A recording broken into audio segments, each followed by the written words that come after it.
And I know at one point you guys created like a super group, right? With Cuban, Tony Sunshine, and Peedi Crakk. Is that right? It was nah. That got taken out of like context a little bit. You know what I mean? To be honest with you, bro, I was doing my thing. Peedi was doing his. You know, not for nothing. Peedi is a big reason on why I managed artists. So the way that happened was, let's get into that because that's important. And I want to, Okay. and there's like a little lesson behind it. So when Peedi came out, he was another one, like my favorite rapper when I heard him, I was going crazy. I was like, what's this? You know what I'm saying? It reminded me like of another Nori. You know what I'm saying? So with that being said, right, when I was an artist, I actually paid, we had an artist called Chiquitin we was pushing. I don't know if nobody ever mentioned them to you. Chiquitin, Puerto Rican kid, Spanish rapper. Nah. Fire, bro. This kid was fire, right? So I'm like, all right. And you know, my goal was always to like the ones that spin in Spanish, I was trying to get them to cross over into this market over here in the US, you know, which just now is starting to happen. Back then it was like mission impossible. You feel me? So with that being said, I'm like, yo, let me see if I grab Peedi and Chiquitin, put them on a track together. So I paid Peedi for a feature, right?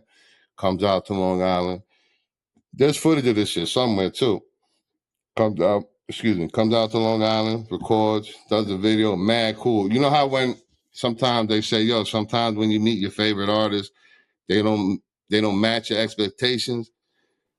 Bro, you have no idea. They always say don't meet your idols because you will be disappointed. And I know you know already from being in this game as long as you've been, you know, you think that oh man, this guy is real cool. I listen to his music and you kind of build him up and then you meet him and they an asshole or something. Right. Right. It happens a lot. But guess what? Peedi wasn't one of them, man. Peedi, like, he met all my expectations. You know what I mean? So with that being said, till the day of now, I spoke to him yesterday, matter of fact. So with that being said, he did the record, whatever we did with the record, everything went, we shot the video, we was working. So, but eventually, like, that led to me, that's how I started going to Philly. Because in that time, those years, that was probably around the same time we was doing a lot of work with Cuban. I started going to Philly. Yeah, because I'm not gonna lie. When I first heard you, I was like, I thought you were from Philly for some reason. Right. I don't know why. Like, I just kind of got that vibe. But then, then I realized that, oh, you're actually from Long Island. Right. So Peedi, like I said, he got a lot to do with that. Like, once me and him clicked up, and it started with me. So what I'm trying to say is, because you know nowadays these kids, you know, I'm in the industry, so it's like, yeah, I don't want to pay for no feature. I don't believe in that. But this is the business, bro. This is a business, right? If I got an artist and he popping and he doing numbers, and you got an up and comer that wants to get a feature from my artist that's doing numbers, it's business, bro. We're gonna charge you. You understand it? There's no feelings in business. You understand what I'm saying? This is a business. So now what do you get for the money you're paying for that feature? You get access to his fan base. You know what I'm saying? And his numbers, his repost is gonna, you know, etc. So it's an investment, man. You know what I mean? You gotta spend money to make money in this industry too. Right. You know? So, well, shit. Peedi, man, like, he got me into it because I started helping him out. I seen he had just left Rockefeller.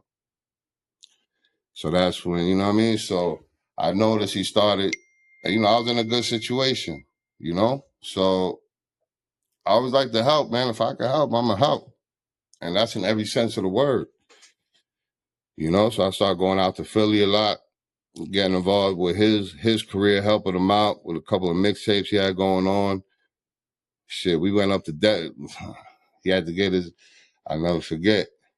He was still signed, but he was trying to get off the label. Shit, yo, that's my man. We going up to Def Jam. Yo, who do we got to speak to? You know, he knew who he had to speak to, but I was right there next to him.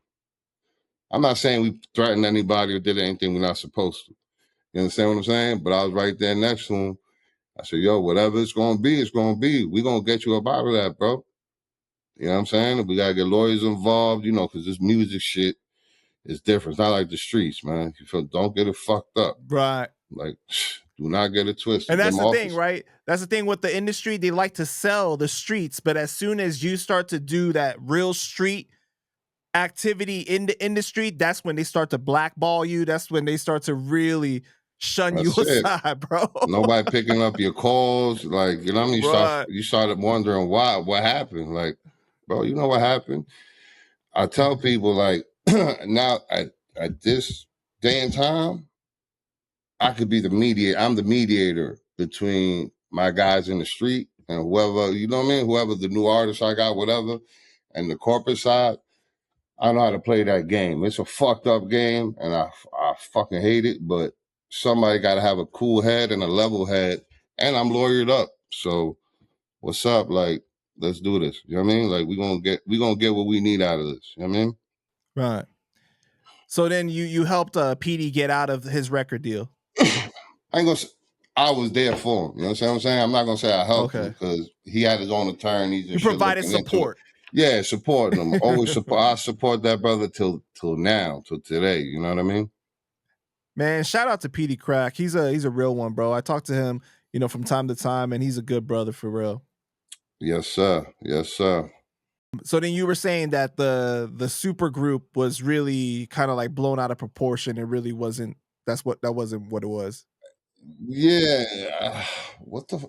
All right, we did a rap. Yo, shout out Lil Etho, man. How about that? You know who Etho is? Nah. Phew, you gotta do your research, brother. Shout out Lil Etho, right? Lil Etho, he's from Rochester. Fire rapper, bro. Fire, fire, fire. He's been like in that whole backpack kind of wave that's going on now, Griselda, all that. He's one of like Right. I'm not gonna say the originators, but he was there from day one.